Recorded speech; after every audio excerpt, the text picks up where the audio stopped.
Guys, I think Europeans might be more heathen than Americans. I know that's a very, very strong statement. I know a lot of you guys probably don't believe me.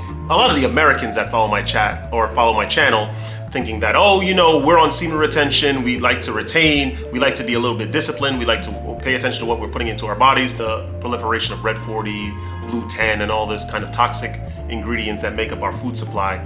I think that that's Americans that don't care and consume that kind of stuff. But in reality, even though most European countries, Western European countries, are part of the EU, which bars a lot of these toxic ingredients to be in their food supply, a lot of these guys, their behaviors, their thought patterns are still heathen. More heathen than us over here, believe it or not. Like, comment, subscribe. We're gonna get into this conversation now. This is coming from someone that lived in Europe, by the way. I used to live in England whilst they were part of the EU, whilst it was $1.53 to £1 sterling, by the way. So this is back in like 2008, 2009. I lived in Europe for a year and change. I also traveled extensively around Europe. I did Spain, I did Germany, I did England, of course, all over France. I did Paris, Lyon, Bordeaux, and also in the south, Saint-Tropez, Nice. I went to Chamonix, which is like the French part of Switzerland. I went around. I've been around Europe. Let's call it what it is. I've been around that part of the world. And I've really noticed that a lot of their behaviors are very heathen-like. These guys, for example, every day, a lot of these European countries, especially England, they have an extensive workday. In England, it's a little different. They work a little bit similar to us here in the United States. Not as hard, but similar. During their lunch break, they go out to grab a pint or two of beer, which we know, guys, alcohol is essentially a neurotoxin. It destroys your neurons. We know that. It's toxic for the brain. We know this already. They do this every single day. They're on a lunch break, they drink excessively. After they're finished work, they go and drink at the pub for hours. The husband, right, will screen all the calls, because I've seen this. I haven't lived the life personally, but I had a lot of my mates that were doing this kind of stuff. Back when I was heathen, like drinking, right? Even though it's harmful for the body. These guys would be drinking excessively, screening the calls from their girlfriends and significant other just to continue drinking. And of course, this stuff is a gateway essentially to, oh, you know, we might as well smoke some weed. Oh, we might as well go to this place in Brixton, Hackney, and see if we can cop some drugs, and then do that. And then their life goes on from there. And then they worry about, oh, you know, we have fertility issues, all this kind of stuff, not understanding that what you put into the body is directly correlated to what comes out, so to speak. Ayo. But this is true. This is what's going on in England. We're not even gonna talk about France. They're super heathen, like in France. Anything goes sexually in France. It's FYI, I feel like us Americans, we're a little bit more prude about a lot of the taboo aspects of the fornication situation. I'm gonna leave it up to you guys to decipher what I meant by that. But in France, anything goes. They're doing anything. First of all, hygiene is not very coveted in France. FYI, this is even before Angela Merkel and the whole push of mass migration from Syria to, and you know, a lot of the other places in the Middle East to Europe. Their hygiene is low in France. Also, I need to tell you this, there is no requirement for paternity test in France, by the way. So if you, as a Frenchman, a monsieur, and then you want to ask your madame if, you know what, I'm feeling a little skeptical. You've been spending a lot of time with Francois, even before you gave birth. I wanna know if the kid is mine. She can deny taking the paternity test, and you're just gonna have to sit there and relax and manger and voyager, all that kind of stuff. Not even confirming that that child is yours or not. That's what's going on in France, and there's a lot of infidelity in France. Just FYI. That's Europe. This is Western Europe. Amsterdam, they take all of these hallucinogenic drugs in Amsterdam, in the Netherlands. They do this stuff, they smoke weed. These are all psychedelic, poisonous to your brain. It destroys and alters perception, right? They do this stuff for hours on end. People travel there, including the natives. They're there, they take all of these drugs, these hallucinogenic drugs, and then they start engaging in some pre-Rome fall type of behavior. This is what they're doing in Europe. Let's go to the East. I love the East. I prefer the East of Europe to the West of Europe, of course. And I travel extensively around the East. If you guys didn't know, I've been to Albania, Kosovo, Serbia, Hungary. Serbia is, of course, my favorite. Bulgaria, Romania, Georgia, Armenia. I've been around, right? I've been all over Eastern Europe. The one thing that they do share is that they love to lounge and sit around all day smoking and doing nothing. Montenegro was crazy. It was like 1:30. I came in because I was driving from Bosnia. And I came in to relax. It was like on a Tuesday or something, Monday or Tuesday. And I came in, I arrived at like 1 o'clock in the afternoon.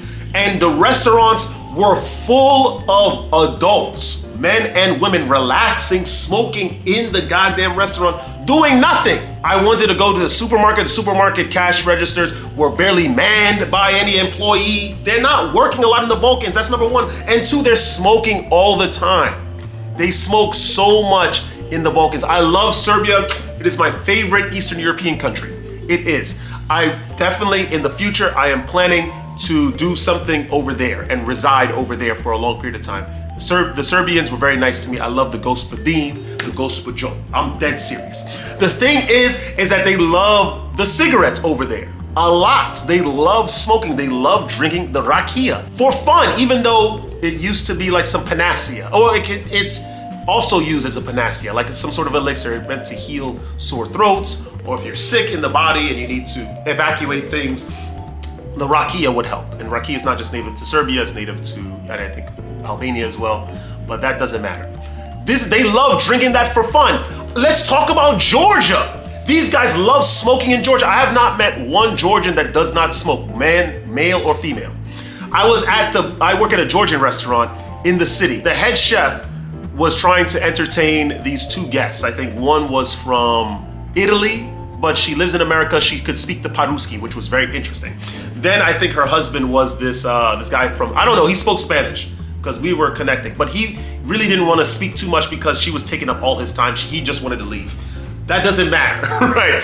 What ended up happening is that the head chef was constantly drinking the cha-cha. So much cha. If you don't know what that is, it's grape brandy. In the course of 10 minutes, he must have had like 8 or 9 shots of cha-cha to himself.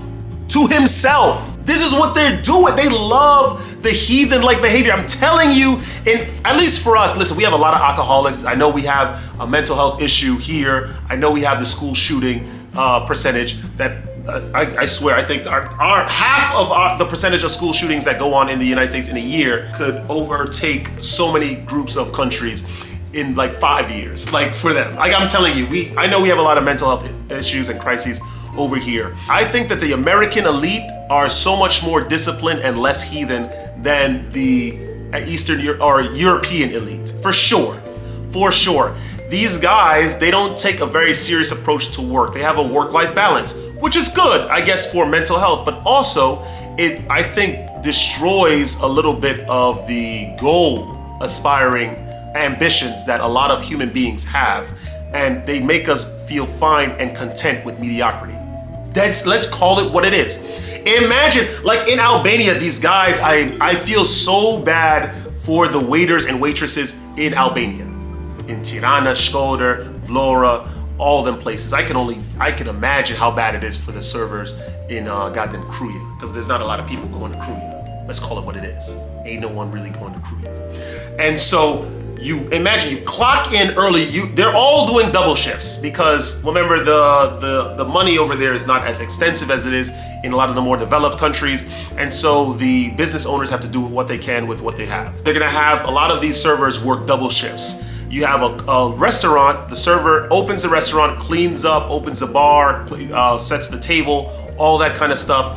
And then we have these goddamn guys coming in as a group of 5 or 6 of them, and they all order coffee, and then 1 or 2 of them order a croissant or a pastry. And they sit there for 2-3 hours. And a lot of the times they don't tip. Like, are you serious? Imagine being an ambitious soul. You know every single aspect of the step of service living in Albania. And you're dealing at post 2-3 hours with a whole bunch of guys yelling back and forth, smoking cigarettes in the goddamn restaurant, right? Drinking coffee, and they leave you no tip. The bill is like 800 lek, which is nothing by the way, it's like $8. It's like 8 something.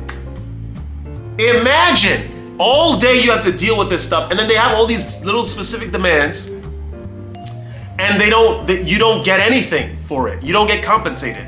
Versus coming to the United States, listen, okay, the tip culture, yes, maybe the employer should give us a living wage, because I'm part of the hospitality industry as well. But to be honest, because we allow tips to run prevalent in the hospitality industry, I was able to travel a lot, and I am able to travel a lot. So I'm definitely very appreciative of it. And of course, I give them good service because I'm ambitious. I want them to know the menu. I want them to be familiar with the Georgian cuisine. And I just have an ambition to give people a very, very solid experience that they could talk to their friends about and then bring them back and, just introduce them to the Georgian cuisine or just have them have a good experience in general. I know life is tough. A lot of people in the United States are on meds or something and they don't really like to talk to each other. They have all this social anxiety, all these made up problems. But I like to give, if they step into the restaurant, I like to give them a little piece of paraíso, as Mr. Alighieri would call it. But still, we're very, very ambitious. All things aside, I think that we are way less heathen. With people that understand a lot about our food supply, our food industry, for example, and how it's run rampant with all these toxins, toxic ingredients that make up a lot of the foods, a lot of these guys make the solid decision of actually doing some research on what goes into the food, right? And what makes up a good diet. I like traveling to Eastern Europe. I like traveling all over. I was still watching my diet over there. Yes, in Georgia, the kinkali is amazing. I like the goulash in Hungary. It was wavy in Budapest. I'm gonna call it what it is. But by no means we're gonna order an excess amount of carbs just to match the meaty broth of the goulash. No! Right? Because I care about my physique. It doesn't matter about tradition. It doesn't matter about sitting down, having a nice hearty bowl of goulash or scarcho soup in Georgia and Armenia, and having what in Armenia they love the oil and the lamb and the rice. It's crazy. And then you gotta drink all this stuff afterwards. It's like you are asking for your body to give out. Just for what? Tradition? Tradition is great. That's wonderful. What matters is the objectively positive, uplifting, developmental take on your personal health. And I think a lot of Europeans just don't do this, right? And that leads them to a whole plethora of health issues, putting them in the category of heathen, for sure.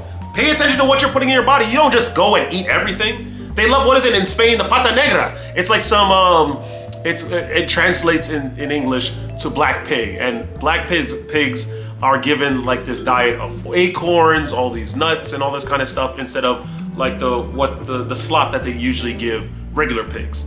And so the meat from these pata negra is supposed to be coveted in España, right? I'm not still gonna put that in my body. Why the heck would anyone eat pork? It's one of the most unhealthy meats to have ever existed.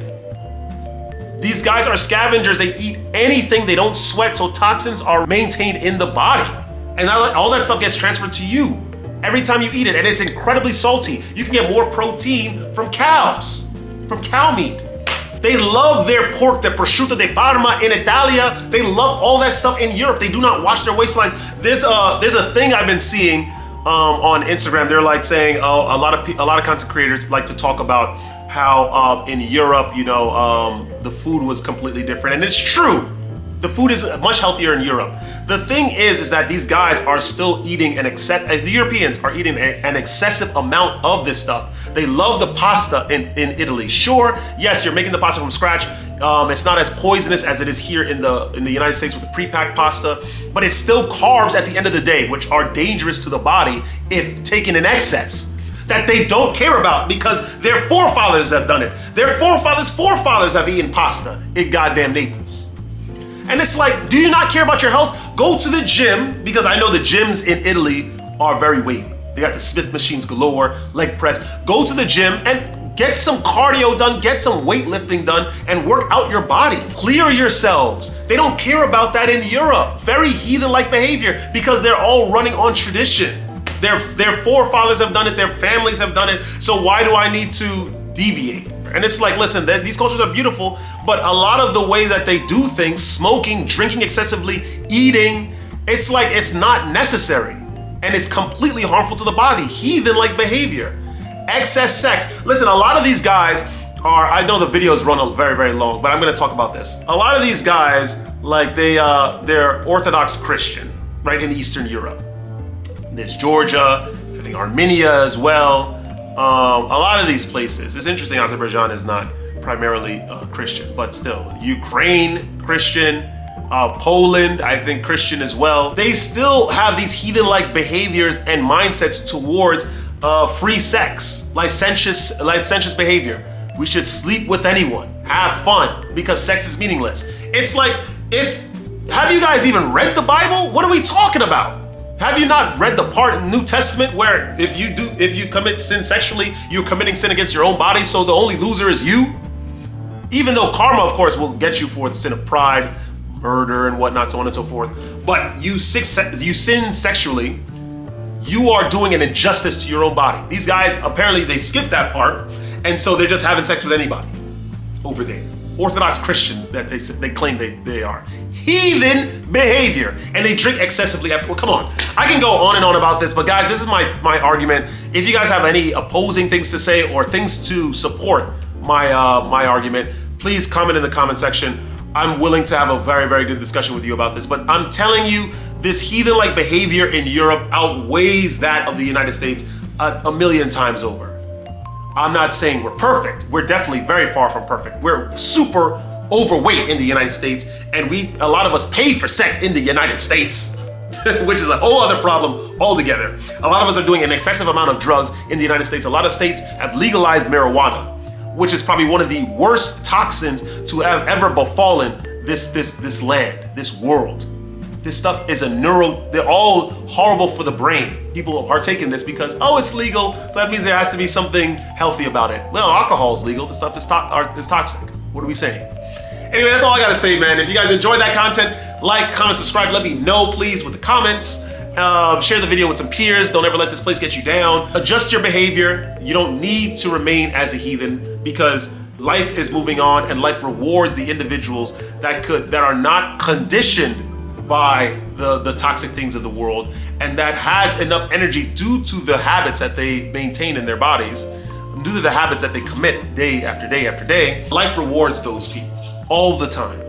It may not be as soon as you'd like, but it will come. I am a living proof of that, honestly. I'm very, very blessed for where my life is right now. It's part blessing, part a lot of discipline. So anyway, I love you all. Stay radiant. I'm gonna see you guys in the next video. Woo!